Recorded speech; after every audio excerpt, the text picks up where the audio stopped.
Hello, my name is Johan Brugård. I'm the CEO of Wolfram MathCore, developers of System Modeler. And today I'm going to talk about how to model green energy models in System Modeler. Let me start here. My name is Johan Brugård. I'm the CEO of Wolfram MathCore, developers of System Modeler. Today I'm going to talk about green energy modeling in System Modeler. Most of the talk has been prepared by my colleague Ankit Naik, who is in Sweden. So he's there. Yeah, there you see him. Hello, Ankit. So if you like the presentation, credits go to me. If you don't, send an email to Ankit. And afterwards, we will continue with one on aircraft, and then Nico Eraescu will be presenting that remote. So, are there Europeans here? How many Europeans are there in this room? A few Europeans, right? And so let's see here if we can get to the presentation. Then probably you've seen this sort of map a few times the last few months, right? You have seen, it's not exactly the countries, it's the countries, but then there's some other zones here. And these zones are electricity zones in Europe. And I will get back to that a bit more later on, why everybody is talking about that. But basically, you have divided the Europe into different markets in order to regulate how to transmit electricity from one point to another. Because with electricity, as you know, it has always to be balanced. Basically, there's hard to store any energy yet. So it means that any given point in time, whatever you produce, you must consume, and vice versa. There's no such thing that we can produce now and use it later, or a very limited possibility for that. And with green energy, this is something that has become more challenging. Why so? Well, there are a few different things. First of all, you have more distributed system of energy production. You have wind power that could be a bit here and a bit there, solar power distributed, but they're also dependent on the current weather. So it's harder to plan, harder to schedule, and if something happens, then you might end up into problems.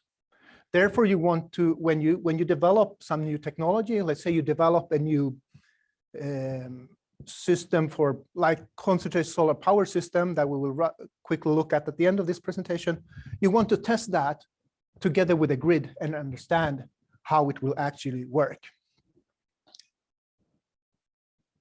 So yeah, in Europe, we had some sort of a perfect storm when it came to electricity pricing.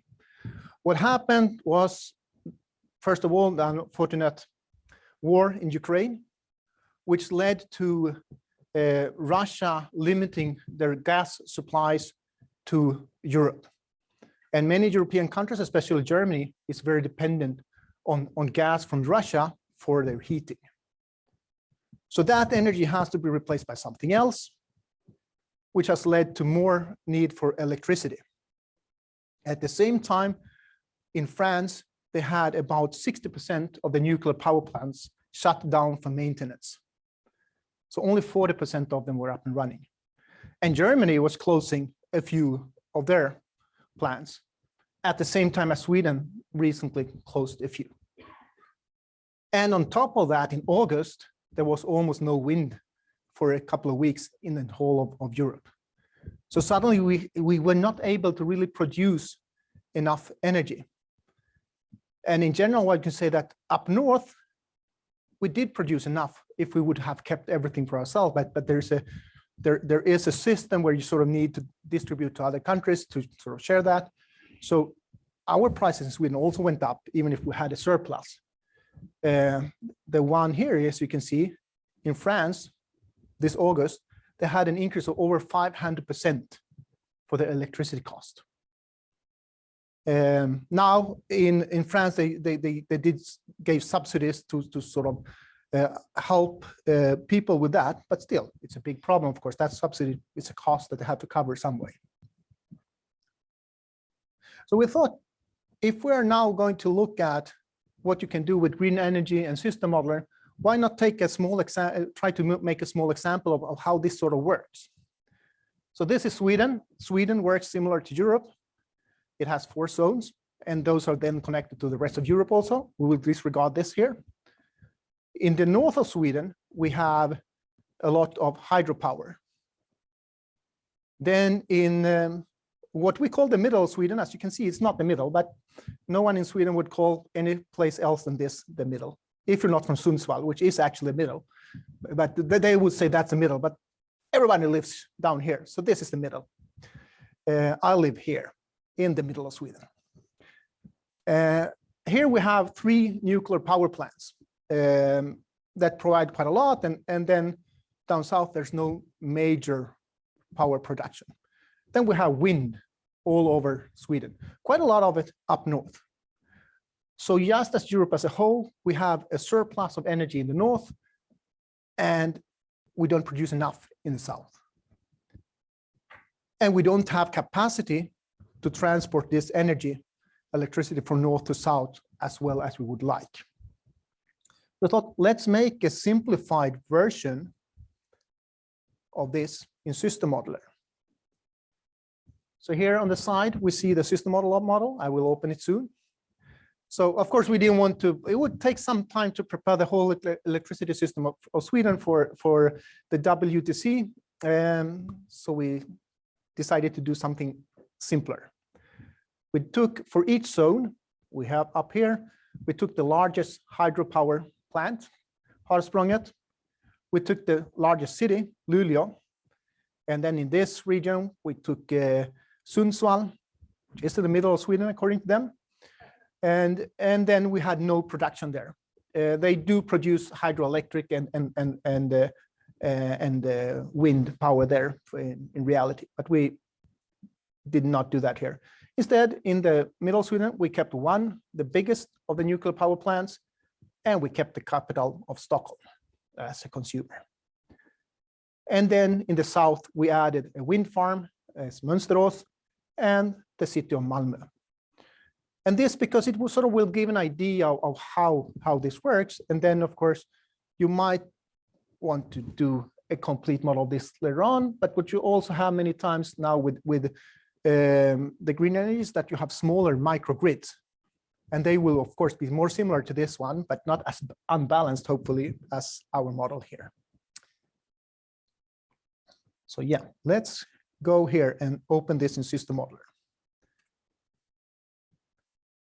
So this, the model in System Modeler, let me zoom in a bit just to show some part of it. It has a dispatcher here, which basically gives the logic for how to produce electricity at any given point in time.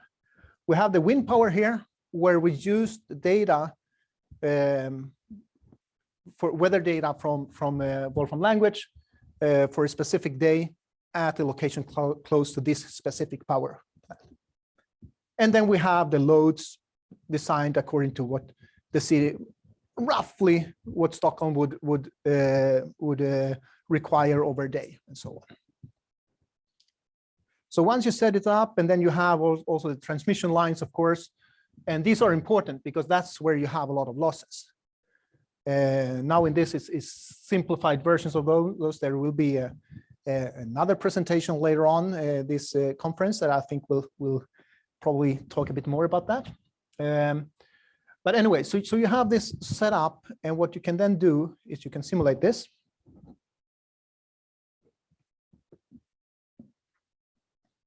And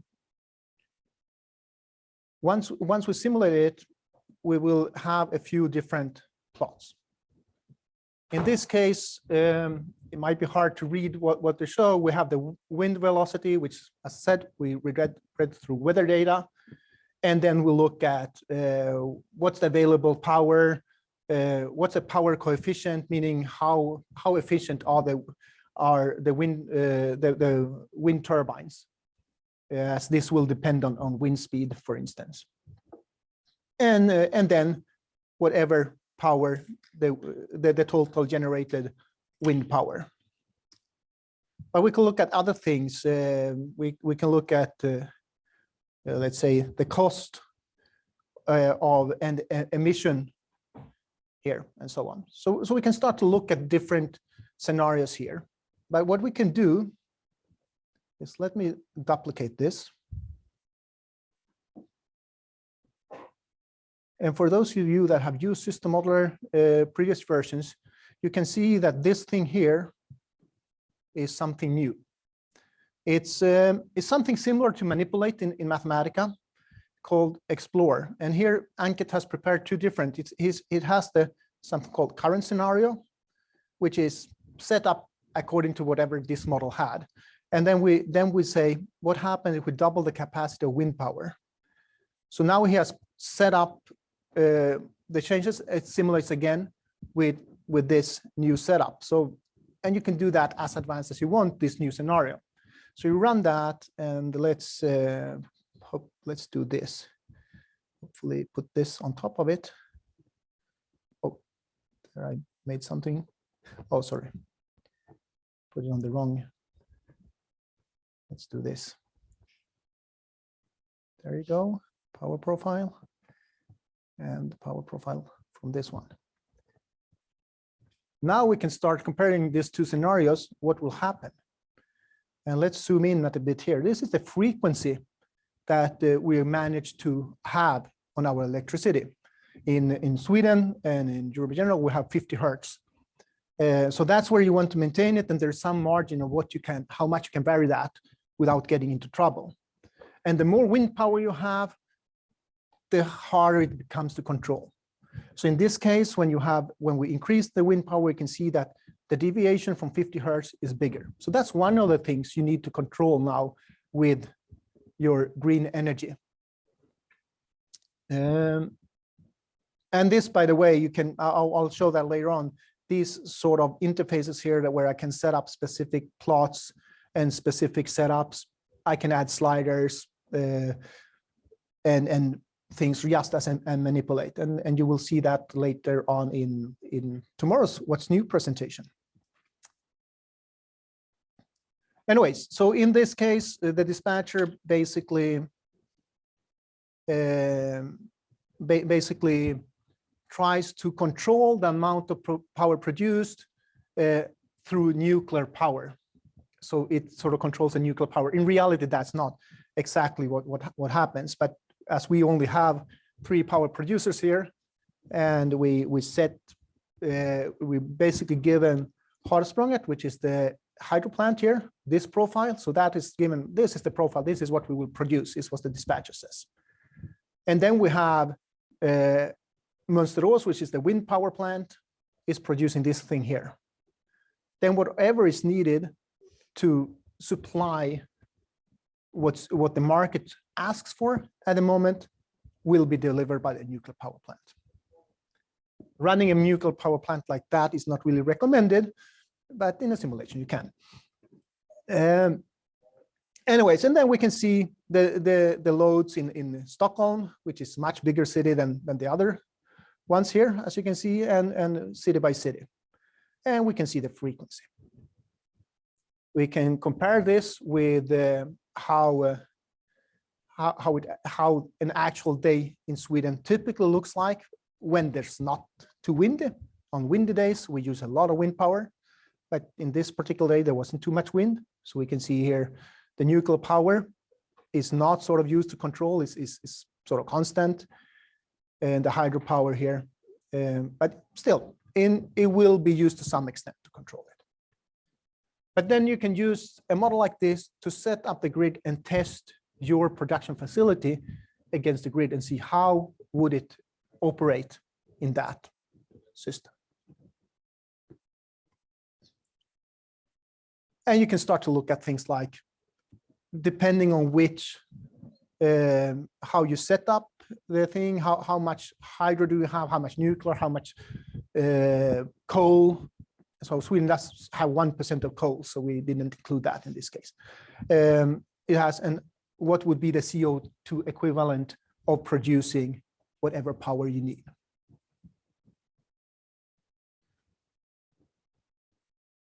And you can extend this then later on to things like, so a traditional grid is quite stupid. So there's no communication between producer and consumer. Producers are just pushing out the electricity. Someone is trying to forecast so they produce the right amount, which means that it's hard to react to sudden changes. While a smart grid, then the things are communicating with each other again instead. So you can, and consumers can also be producers, of course. You could have your solar power at home on your roof. You can have a Tesla that you're charging by night and then using it, discharging on day. If you have electricity pricing, so many in Sweden, for instance, have hourly electricity pricing, then you can charge your car during the night when electricity is low cost, and then you use that from your Tesla into your house during daytime, if you're not going to drive the car, of course.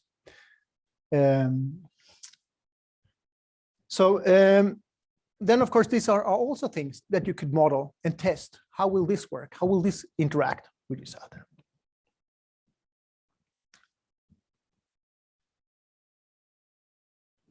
And then, as I mentioned before, a big challenge here is the location dependence. And this is something where it's really nice with all the built-in weather data that you have in Mathematica, because you can quickly set up and try what would happen if I had this same setup in Champagne or in Linköping. It's probably quite similar, actually. But let's say we put it on in Rome, then it would be different conditions. And understand how to set it up. So how much is it really worth having solar power in a specific location? How should you place it to maximize your power output? And then when should you produce? When should you not produce? When there's overproduction of electricity, then the cost is negative actually. So then you have to pay money to produce your electricity, and that happened. I think the day before I left Sweden, for 1 hour there was a negative price on electricity, not for the consumer though, but for the producers. And then other things that you can also do with System Modeler without going into details, because it's sort of too much just to mention things. You can then start to look at the control design of things. So how would the different equipment be controlled? Tune that perhaps using MPC controllers, which Suba will have a talk on, is it tomorrow? Tomorrow? On MPC controllers and how to tune controllers. But it could also be the actual plant controller or controlling the grid. But what you also could model and is, of course, the market itself. Because the pricing now is a highly regulated market in Europe with a really odd set of rules that has also impacted this sort of perfect storm. You could implement that in parallel to your solution and see how would this impact pricing actually, what price would I have in Stockholm and how much lower would it be in Luleå and so on. So the nice thing with System Modeler is that it doesn't limit you to model just a grid or just a power plant or the electricity market. You can combine all of those and use the same sort of modeling approach for all of them.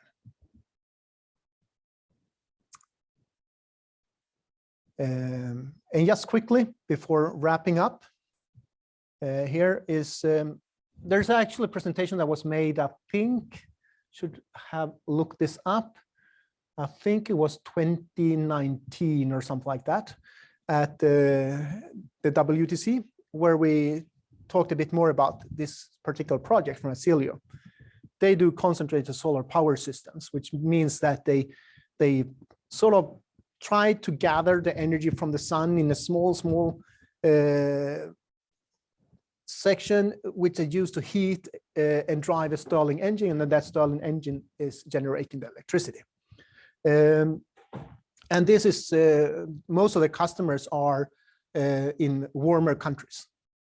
But then what they want to do, so they have developed models for the whole plant, the Stirling engine, the heat exchanger, and so on. And then when deploying this to the customer, they want to have it up and running as fast as possible and be as productive as possible from first day. So then they can, what they do is to take weather data from Mathematica and then simulate and test it for that particular location where they are planning to install. So then they can tune it. So it's quite well tuned when they install it in Saudi Arabia or Italy or Morocco or wherever the customer happens to be. And this here, yes, increase the size a bit, is a simulation result from their predicted power production and their actual power production in a specific case. So the predicted one here is the green one. The blue dots is what actually the actual outcome. So you can see it's pretty good. And actually, I would believe that the simulated one is more precise than the measured one, because I think it's like these ones are for sure measurement outliers, for instance. But I also think in some places here it is more measurement problems than actual. So in this case, I would believe that the model is actually slightly better than the reality. Okay, so this was a very quick go through of things you could do in System Modeler with when modeling actually not only green energy, any energy. And you will see a lot of libraries coming up in the upcoming months, or and the next release also related to energy. In this case, we used a third-party library called Power Systems for the modeling.